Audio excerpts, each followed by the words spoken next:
முன்னொரு காலத்தில் ஒரு காட்டில் ஆயிரக்கணக்கான யானைகள் ஒன்றா சேர்ந்து கூட்டமாக வாழ்ந்துக்கிட்டு வந்துச்சுங்க. அந்த யானைகளுக்கு வெள்ளை யானை ஒன்று தலைவனாக இருந்துச்சு. அந்த வெள்ளை யானை சொல்கிறத தான் மற்ற யானைகள் எல்லாமே கேட்கும். இந்த வெள்ளை யானையோட அம்மா ஒருத்தங்க இருந்தாங்க. அவங்களுக்கு ரொம்ப வயசாயிடுச்சு. அவங்களுக்கு கண்ணு தெரியறதில்ல. எப்போவுமே அந்த யானைகளோட குகையிலே தான் இருப்பாங்க. இப்போ இந்த வெள்ளை யானை என்ன பண்ணுன்னா, தினமுமே காலையில் காட்டுக்குள்ளே போயிட்டு நல்ல ஃப்ரெஷ்ஷாக இருக்கிற பழங்கள், அப்புறம் நிறைய புற்கள் அப்படின்னு சொல்லிட்டு எல்லாத்தையுமே எடுத்து அந்த வெள்ளை யானை கூட வந்த மற்ற யானைங்க கிட்ட கொடுத்து இவரோட அம்மா கிட்ட கொடுக்க சொல்லுவார். இதை தினமும் பண்ணிக்கிட்டு இருப்பார். ஆனால் என்னென்னா, அந்த யானைகள் வர வழியிலேயே எல்லா பழங்களையுமே சாப்பிட்றோம், எடுத்துகிட்டு வர புற்களையுமே சாப்பிட்றோம். அதனால் அந்த தாய் யானைக்கு சரியாக சாப்பாடு போய் சேர்றதே கிடையாது. இந்த வெள்ளை யானை எல்லா வேலையும் முடிச்சுட்டு சாயங்காலம் நேரம் வந்து பார்க்கும்போது இவருடைய தாய் யானை ரொம்ப சோகமாக ரொம்ப பசியோடையே படுத்துக்கிட்டு இருக்கோம். இது அப்படியே கண்டினியூ ஆகிட்டே இருந்துச்சு. ஒரு நாள் இந்த வெள்ளை யானைக்கு ரொம்ப கோபம் வந்துருச்சு. இவருடைய கூட்டத்தில் இருக்கிற எல்லாருமே இவருக்கு துரோகம் பண்ணுற மாதிரி இந்த யானைக்கு தோண ஆரம்பிச்சிருச்சு.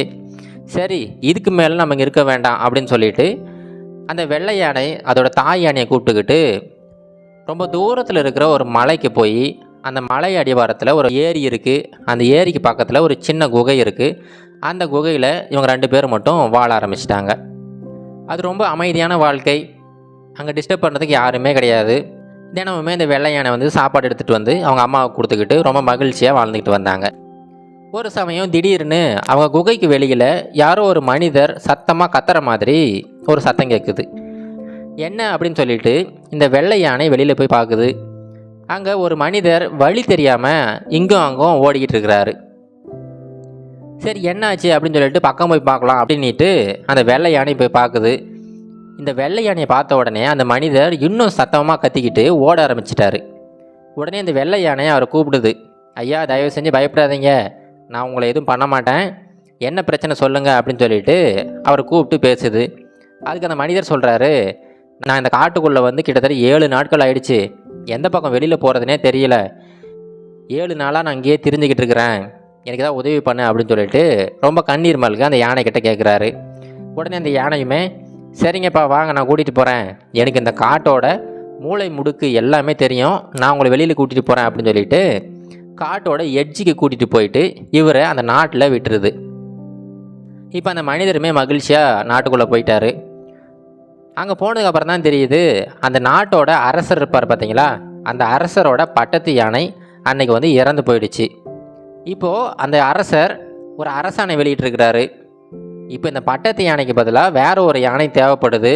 அதனால் யாருக்காவது ஒரு நல்ல யானை எங்கே இருக்குன்னு தெரிஞ்சால் சொல்லுங்கள், அதுக்கு தகுந்த சன்மானம் வழங்கப்படும் அப்படின்னு சொல்லிட்டு ஒரு அறிவிப்பை வெளியிட்டிருக்கிறாரு.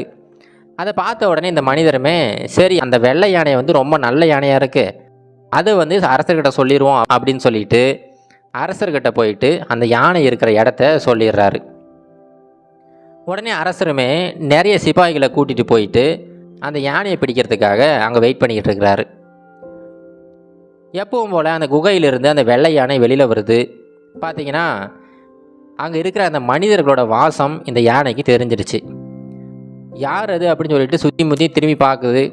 அப்படி பார்க்கும்போது பார்த்தா முதல்ல ஒரு மனிதரை காப்பாற்றிச்சு பார்த்தீங்களா, அதே மனிதர் அங்கே நிற்கிறாரு. அவர் தான் இந்த சிப்பாய்கள் எல்லாத்தையுமே வழிகாட்டி அங்கே கூட்டிகிட்டு வந்திருக்கிறாரு. அவங்கள பார்த்த உடனே இந்த யானைக்கு புரிஞ்சு போயிடுச்சு, அவளை பிடிச்சிட்டு பார்க்க தான் வந்திருக்காங்க அப்படின்னு சொல்லிட்டு.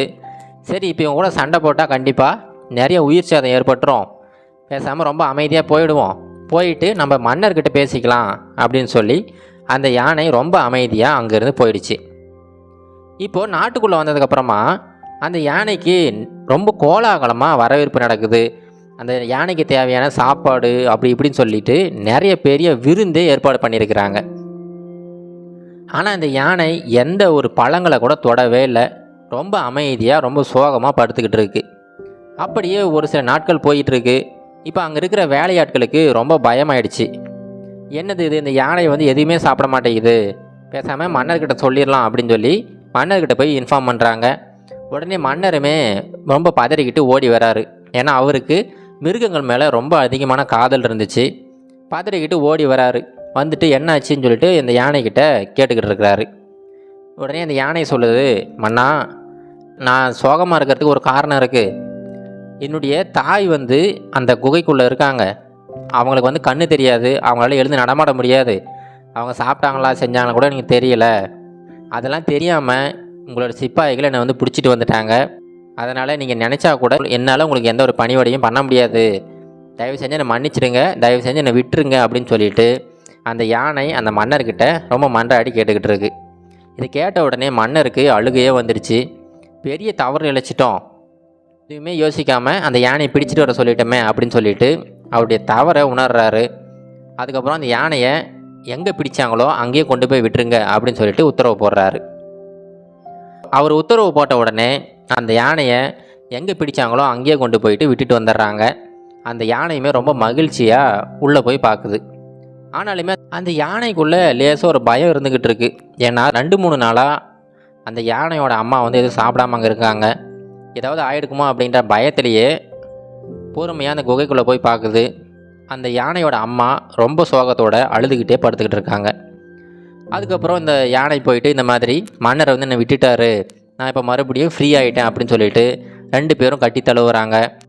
அதுக்கப்புறம் ரொம்ப நாட்கள் அந்த யானையோட அம்மா உயிரோடு இருக்கிற வரைக்கும் இந்த யானை அவங்களுக்கு பணிவிடை செஞ்சுக்கிட்டு இருக்கு.